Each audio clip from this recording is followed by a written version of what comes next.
Yo, Bakayalo Kono Yalo, et oui, on se retrouve pour le résumé complet du chapitre 1108 de One Piece. L'agent secret des États-Unis d'Amérique du Sud a réussi à récolter les informations par rapport au chapitre 1108 derrière Oda. Il ne le remarque même pas, il est invisible. Tac, il regarde les planches, tac. Ni vu ni connu, c'est parfait. Nous, on va se régaler, on va regarder ça tranquillement. Mais avant de commencer la vidéo, bien évidemment, instant auto-promo, mais oui, mon manga Wolfus, qui est enfin disponible sur Manga Draft. Tu peux aller y faire un tour, je te mets le lien en description. C'est un véritable banger. Et ça, par contre, c'est légal, c'est gratuit. Tu peux te faire plaisir autant de fois que tu veux. Tu peux le lire autant de fois que tu veux. Wolfus, le lien est en description. Mais vous êtes là exprès pour regarder le chapitre, du moins le résumé complet du chapitre 1108 de One Piece. Donc les amis, regardons ça tranquillement. Et puis voilà, hein, on rappelle que bien évidemment le lien est en description. Je crédite toujours. Mais par contre, attention, les leaks sont interdits. On sait très bien que la Shueisha et les ayants droit plutôt la Shueisha, hein, c'est pareil, sont sur les côtes d'un certain youtubeur, mais on ne citera pas de nom, hein, nous on ne name drop pas comme d'habitude, donc on va regarder ça tranquillement, résumé complet, mais puisque nous ne sommes pas dans le collimateur, on peut alimenter la hype, nous on peut se le permettre, donc les amis, faisons-nous plaisir. C'est parti, donc One Piece spoiler 1108, chapitre 1108, le monde, répondez s'il vous plaît. Ok, donc le chapitre commence là où le précédent s'est terminé, c'est logique, hein, ça va pas commencer à partir du chapitre 1000, non, à partir du 1107, évidemment. Donc Van Augur et Devon ne font pas confiance à Caribou. Ah, finalement, peut-être qu'il va pas être recruté. Donc Caribou dit qu'il a des informations précieuses. S'il l'amène à Teach, il dira tout. On ne voit pas si Caribou va avec Van Augur et Devon ou non dans ce chapitre. Ok. Donc ouais, ils sont méfiants, mais bon, je croyais que là-bas, chez Teach, c'était le plus fort peut entrer. Donc je pensais qu'Aokiji était rentré parce qu'il avait fait une démonstration de force et tout, tu vois. Bon, on peut voir les noms des 9 fils amiraux dans Egghead. Ok, mais à quelle position est Aokiji? Est-ce que c'est le premier commandant ou est-ce que c'est le 10e? Que c'est le 9e plutôt. La marina, okay, a de gros problèmes avec les pacifistas car leurs boucliers bulles peuvent bloquer les boulets de canon. Bien, les pacifistas. Doberman ordonne à tous les vice-amiraux de traquer Bonnet en priorité. S'ils tuent Bonnet en premier, ils pourront contrôler les pacifistas. Évidemment. Ouais, c'est logique. La stratégie se tient. Le vice-amiral Toza poursuit le groupe de Franky et s'apprête à l'attaquer. Cependant, Dory et Brogy l'écrasent. Ils utilisent des attaques normales. Décidément, ils ont progressé ou qu'est-ce qui s'est passé par rapport à Dory et Brogy? Bref, Dory et Brogy quittent le groupe de Franky avec des guerriers géants qu'ils ramènent à leur navire. Bonnet leur dit que Luffy, Sanji et Vegapunk se trouvent toujours au milieu de l'île pour les aider. Dory, Vegapunk, il doit être l'homme dont le savant nous a parlé. Ah, c'est peut-être la fameuse personne à la brûlure. On va voir ça, hein. Donc là, on est à la page 2. Bluegrass demande à Doll si elle a vu la force des géants. Doll répond qu'elle a travaillé sous les ordres de Sol il y a 20 ans. Rien sur Zoro, Jinbei, Brook ou le groupe de Usopp dans ce chapitre. Non, vas-y, on voulait voir là. Zoro, one shot Lucci là, ça suffit. Depuis quand Lucci il est aussi fort? Bon, en fait, j'ai l'impression qu'Oda il power up les anciens persos sans raison valable. Donc Lucci, on dit qu'il s'est entraîné, mais boum, direct niveau premier commandant, quoi. Pourquoi pas, hein. Moi, je pense que ça va être pareil, hein, pour Crocodile. Pourquoi est-ce qu'il est aux côtés de Mihawk? Je pense qu'il a power up d'un coup, tu vois. Pareil pour Mihawk, hein, il va power up, hein, moi je vous le dis, sans raison. Je vous le dis. Ils sont YC1 là, ils sont au moins niveau YC1, sans raison. Bon, c'est une théorie évidemment, donc quand on parle de niveau de puissance, il faut être factuel. Donc factuellement, ils ne sont pas encore niveau YC1. Je pense qu'on aura la surprise au moment venu. Donc groupe de Luffy, Vegapunk dit à Luffy et Sanji qu'ils n'ont plus besoin de l'emmener. Vegapunk a déjà pensé à s'échapper, mais il a changé d'avis. Ok, il fait ce qu'il veut, hein. Il devait faire mieux de se sauver, hein, déjà qu'il est tout blessé là.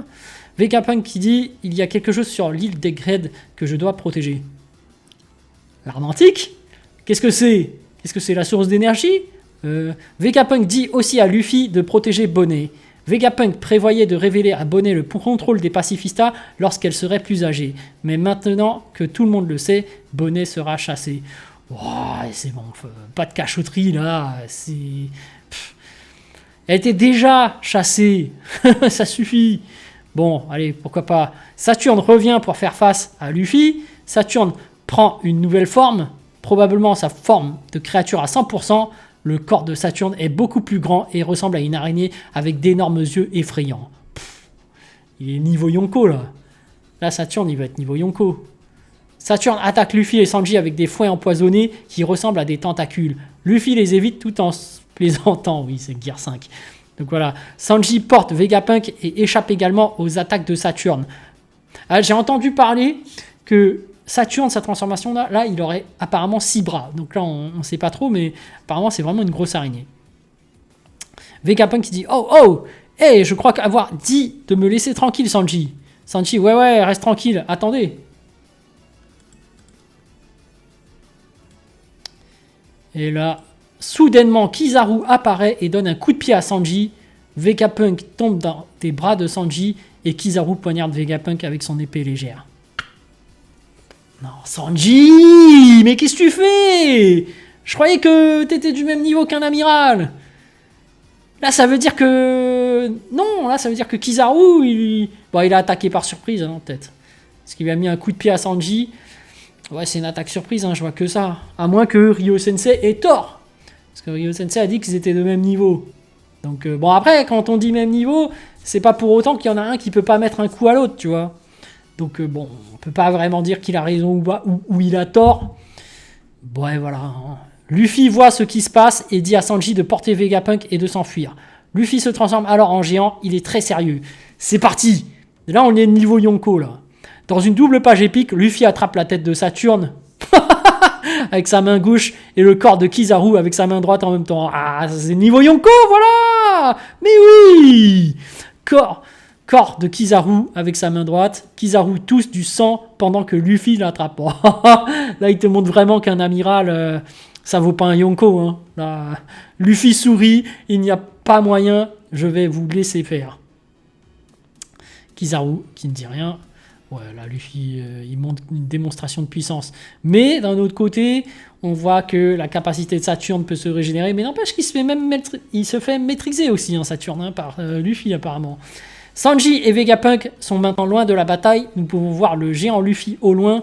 Sanji est surpris de voir que Vegapunk sourit malgré ses blessures. Sanji qui fait « Bon sang, hé Vegapunk, tu es mort? C'est quoi ce sourire ?»« Non !» Non, Sanji, non, il a laissé mourir Vegapunk. Mais Vegapunk qui sourit comme ça, est-ce que ce serait un D alors? Est-ce que ce serait un D parce que finalement, il n'y a que les D qui meurent en mourant. Bon, on sentait qu'il allait mourir, Vegapunk, mais pas par la faute de Sanji, là, il abuse. Là, il était censé avoir le niveau amiral, mais... non, là, Kizaru a mis la misère à Sanji, hein. Là, je pense que Ryo Sensei, il a eu tort, hein. Parce que là, il a même pas réussi à sauver Vegapunk. Tu vois, au moins, Vista, il a retardé Mihawk. Il a empêché de tuer Luffy, tu vois. Là, non, il a même pas empêché de tuer Vegapunk.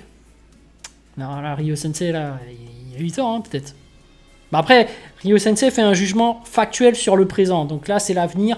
Il se peut qu'il y ait des modifications. Donc, en soi, il avait raison par rapport à son analyse. Mais, depuis, ça a changé. Donc il va devoir se mettre à jour, en fait, c'est juste ça. Bon, bref. Laboratoire de Punk Record. Le visage de Vegapunk apparaît soudainement sur un écran et commence à parler. Vegapunk. Bonjour, test, monde. Répondez s'il vous plaît. Je suis le docteur Vegapunk, le scientifique de génie. Le message que je vais vous transmettre va peut-être vous choquer, mais c'est la vérité de ce monde. Ah! À sa mort, il dévoile tout, le bâtard. Oh! Alors là, on va avoir des mystères qui vont être dévoilés.